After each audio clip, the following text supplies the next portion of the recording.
অন্যদিকে ২৪শে মহরমের দিকে নজর রাখতেই হচ্ছে। ভোটের নির্ঘণ্ট ঘোষণা হয়ে গিয়েছে, ৭ দফায় রয়েছে নির্বাচন এ রাজ্য। এবং ইতিমধ্যেই আজ রবিবার সকাল সকাল নির্বাচনী প্রচারে সব যুযুধান পক্ষ অর্থাৎ প্রার্থীরা তারা বেরিয়ে পড়েছেন। বালুরঘাটের ছবি দেখাচ্ছি, যেখানে সুকান্ত মজুমদার ২০১৯ সালে বালুরঘাট কেন্দ্র থেকে তিনি সাংসদ হিসেবে নির্বাচিত হন বিজেপির টিকিটে এবং ফের একবার বিজেপির টিকিটেই প্রতিদ্বন্দ্বিতা করছেন সুকান্ত মজুমদার। লিফলেট বিলি সহ জনসংযোগ স্বার্থেও দেখা যায় তাকে। একবার শোনাই আপনাদেরকে সুকান্ত মজুমদার আজ ঠিক কি বলেছেন। সুকান্তদা, মানুষ যাচ্ছেন, আপনি প্রচার সারছেন, এরপরে কি কি কর্মসূচি রয়েছে? দেখুন, এরপরে আমরা তিওরে ভারত সেবাশ্রম সঙ্গে যাব 12:30 নাগাদ। সেখানে তিওরের আশ্রমের বার্ষিক উৎসব আছে, সেই বার্ষিক উৎসবে তিওর আশ্রমে যাব। তারপরে আমাদের বুনিয়াদপুর এবং বিভিন্ন বিধানসভায় মানুষের সাথে জনসংযোগ। আমরা মানুষের কাছে থাকার জন্য, মানুষের সাথে থাকার জন্য, সবসময় মানুষের সাথে থাকার জন্য মানুষের সাথে জনসংযোগের ব্যস্ত আছি, মানুষের আশীর্বাদ চাইছি। আজকে বাঁকুড়ার যিনি প্রার্থী রয়েছেন অরূপ চক্রবর্তী, তিনি বলছেন যে সন্দেশখালী গোটা কি বলবেন? এরা তো সন্দেশখালী করে ভোট করতে চায়। তো মনে রাখবেন, সন্দেশখালী শেখ শাহজাহান এখন ইডির হাতে। ইডি আবার গতকাল আলমগীরকেও অ্যারেস্ট করেছে। 14 জন টোটাল অ্যারেস্ট হয়েছে। তো যারা সন্দেশখালী ঘটাবে তাদেরকে কেন্দ্রীয় বাহিনী এবং সিবিআই ইডি ধরবে, এই কথা বলে গেলাম। তারলাঙ্গার বিধায়ক, যিনি বিধায়কই থাকবেন, যে সাংসদ আর হবেন না, তার যদি মনে হয় জেলে কাটাবেন তো জেলে কাটাবেন, অসুবিধা কি আছে, আমরা জেলে রাখবো। তিনি বলছেন যে বিজেপি যারা রয়েছে তাদেরকে সাবধান করে দিতে এবং বেশি বাড়াবাড়ি করলে তাদের মুশকিল আছে। এখন বিজেপি বাড়াবাড়ি করে না, বিজেপি জনগণের আশীর্বাদ নিয়ে ক্ষমতায় আসে, বারবার আসে। ওনাকে আমি সাবধান করে দিচ্ছি, 300-র বেশি, 370-এর বেশি সিট নিয়ে এনডিএ 400 সিট নিয়ে ক্ষমতায় আসবে। কেন্দ্র সরকারটা কিন্তু বিজেপির থাকবে, সেটা যেন ওনার মাথায় থাকে। রাজ্য জুড়ে কি ফলাফল আশা করছেন? সে তো যে সার্ভেগুলো হচ্ছে তাতেই তো দেখা যাচ্ছে। 26-27 অবধি পৌঁছে গেছি। এরপরে মোদিজি নামবে, 4টে সভা হয়েছে সবে মোদিজি, তাতেই 27। এরপরে যখন 4টে 8টা হয়ে যাবে তখন কোথায় পৌঁছাই দেখুন।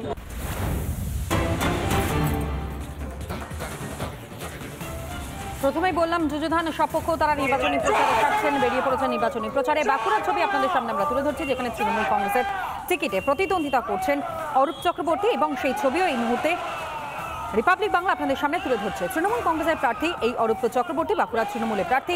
রবিবার সূর্য প্রচার সারছেন, জনসংযোগ সারছেন, জেতার ব্যাপারে 100% আশাবাদীও তিনি। উপস্থিত মানুষজন তাদের সঙ্গে কথা বলছেন এবং নির্বাচনী প্রচারের পাশাপাশি তাদের সঙ্গে কথা বলে দলীয় সমর্থকদের সঙ্গে নিয়েই আজ প্রচারে বেরিয়েছেন তিনি। ঠিক তার পাশাপাশি বাঁকুড়ায় অন্যদিকে আপনাদের যেমনটা দেখাচ্ছি যে বাঁকুড়াতে সেখানে বিজেপির প্রার্থী সুভাষ সরকার, তিনিও নির্বাচনী প্রচারে থাকছেন, জনসংযোগ সারছেন।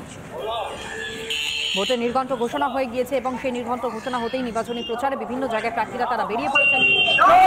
যারা রয়েছেন স্থানীয় বাসিন্দারা তাদের সঙ্গে কথা বলছেন, আলাপচারিতায় মেতে উঠেছেন তারা এবং তারই সঙ্গে সঙ্গে প্রত্যেকেই জয়ের ব্যাপারে 100% আশাবাদী। নির্বাচনে প্রতিদ্বন্দ্বিতা তারা করছেন ঠিকই, তবে জয় যে আসবেই সে ব্যাপারে তারা আশা প্রকাশ করেছেন। স্থানীয় বাসিন্দাদের সঙ্গে কথা বলছেন, ব্যবসায়ীদের সঙ্গে কথা বলতে দেখা যাচ্ছে বিজেপি প্রার্থী সুভাষ সরকারকে। অন্যদিকে জনসংযোগে তৃণমূলের প্রার্থী অরূপ চক্রবর্তী।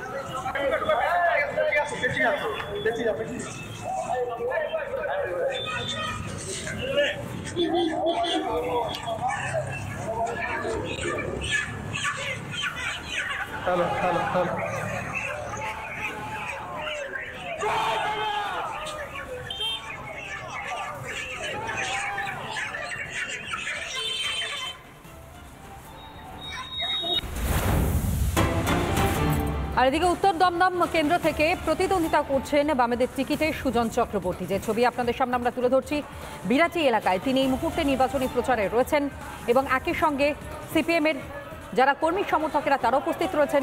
তন্ময় ভট্টাচার্য সিপিএম নেতা, তিনি উপস্থিত রয়েছেন এবং যারা এই মুহূর্তে সেই এলাকাতে রয়েছেন, এলাকার মানুষের সঙ্গে হাত জোর করে তাদের সঙ্গে জনসংযোগ সারছেন সুজন চক্রবর্তী। উত্তর দমদম কেন্দ্র থেকেই তিনি সিপিএমের টিকিটে প্রতিদ্বন্দ্বিতা করছেন। সুজন চক্রবর্তী নির্বাচনী প্রচার, রবিবার শুরু প্রচার একেবারে জমজমাট এবং সকাল থেকে সেই নির্বাচনী প্রচারে ঝাঁপিয়ে পড়েছেন যুযুধান সব পক্ষই। প্রত্যেকটি রাজনৈতিক দলের প্রার্থীরা তারা নির্বাচনী প্রচারে সারছেন। উপস্থিত মানুষজন, পথ চলতি ব্যক্তি এবং একই সঙ্গে যারা ব্যবসায়ীরা রয়েছেন প্রত্যেকের সঙ্গেই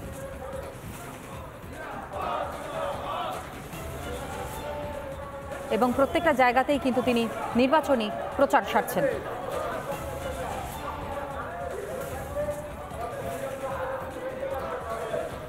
রবিবার সরিয়ে প্রচারে সুজন চক্রবর্তী, দমদমে সিপিএম এর প্রার্থী সুজন চক্রবর্তী এবং উত্তর দমদম পুরসভার সামনে সেখানে প্রচারে।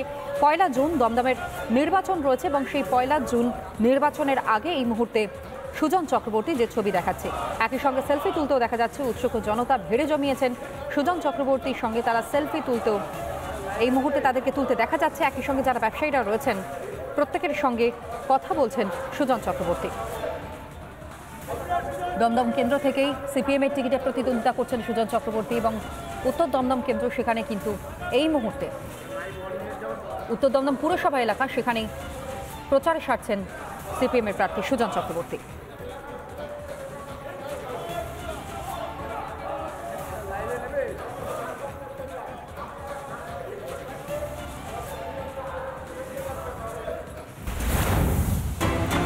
অন্যদিকে আলিপুরদুয়ারের ছবিটা আপনাদের সামনে আমরা তুলে ধরি। আলিপুরদুয়ারে সেখানে বিজেপি প্রার্থী মনোজ টিগ্গা তিনি নির্বাচনী প্রচারে সারছেন।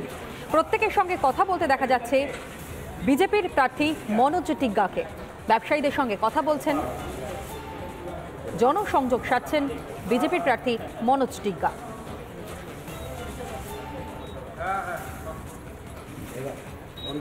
হ্যান্ডশেক করে, হাত জোর করে জনসংযোগে মেতে রয়েছেন এই মুহূর্তে বিজেপি প্রার্থী মনোজ টিগ্গা।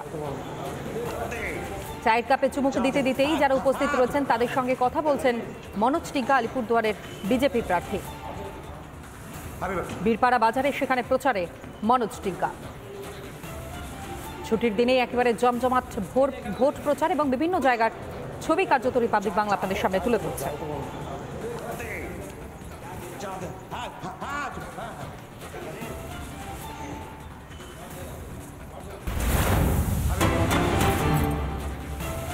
আর এদিকে তৃণমূল করি বলতে লজ্জা পায়, এমনকি আলটপকা মন্তব্য তৃণমূল বিধায়ক নারায়ণ গোস্বামীর।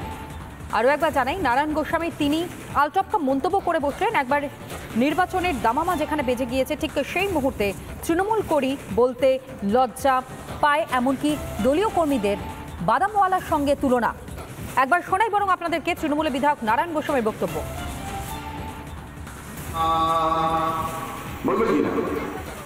আরে বলবে কি না, বলবে একটা লোক আমার মতো আলছে, তার লজ্জা লাগছে, সে চড়ি বাদাম নিয়ে উঠেছে গলায় বাঁধা, কিন্তু বলতে লজ্জা পাচ্ছে বাদাম চাই, বাদাম বলি লোকে যে তাকাবে না, কি মাঠে মাঠে মারা যাবে। আমরাও তৃণমূল, আমরা তৃণমূল, কিন্তু মানুষের কাছে গিয়ে তৃণমূলের কথা বলতে কি লজ্জা হয় নাই? দীপক দা কি বলছো তুমি? হয়, আমরা হচ্ছে কি তৃণমূলের কর্মী, মানে ফেরিওয়ালা। ফেরিওয়ালা আমি তৃণমূল করি, মিটিং আসি, কিন্তু পাড়ার লোককে গিয়ে বলতে লজ্জা পাচ্ছি। ধরুন একটা ট্রেনে বাদাম বিক্রি করে একটা লোক, সে কি করবে? তার বাদাম বিক্রির জন্য ট্রেনে কম্পার্টমেন্টের পর কম্পার্টমেন্টে গিয়ে বলবে বাদাম চাই, বাদাম।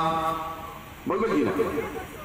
আরে বলবে কি না, বলবে একটা লোক আমার মতো আলছে, তার লজ্জা লাগছে, সে চড়ি বাদাম নিয়ে উঠেছে গলায় বাঁধা, কিন্তু বলতে লজ্জা পাচ্ছে বাদাম চাই, বাদাম বলি লোকে যে তাকাবে না, কি মাঠে মাঠে মারা যাবে।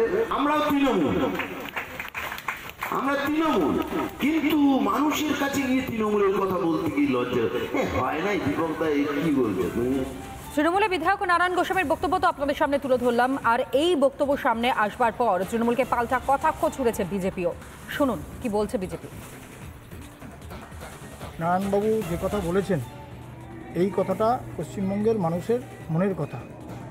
কেন তিনি প্রকাশ্যে স্বীকার করছেন দলীয় কর্মী সম্মেলনে যে তৃণমূল দলটা করি, কিন্তু লজ্জা হয় পরিচয় দিতে। এর থেকে পরিষ্কার পশ্চিমবঙ্গের মানুষ আজকে তৃণমূল কংগ্রেসকে প্রত্যাখ্যান করেছে। শুধু তৃণমূল কংগ্রেস চোরেদের দলে নয়, নারায়ণবাবু কেন যে কোনো তৃণমূল কংগ্রেসের নেতারা এখন রাস্তাঘাটে বেরোবে তাদের চোর বলে আখ্যায়িত করছে সাধারণ মানুষ। বাবুকে শুধু বললেই হবে না, তিনি যদি সত্যি উপলব্ধি করে থাকেন এই দলটা করা যায় না, তবে অবিলম্বে তাকে ইস্তফা দেওয়া উচিত এবং জেলা পরিষদের সভাধিপদ থেকে তাকে পদত্যাগ করা উচিত বলে আমি মনে করি।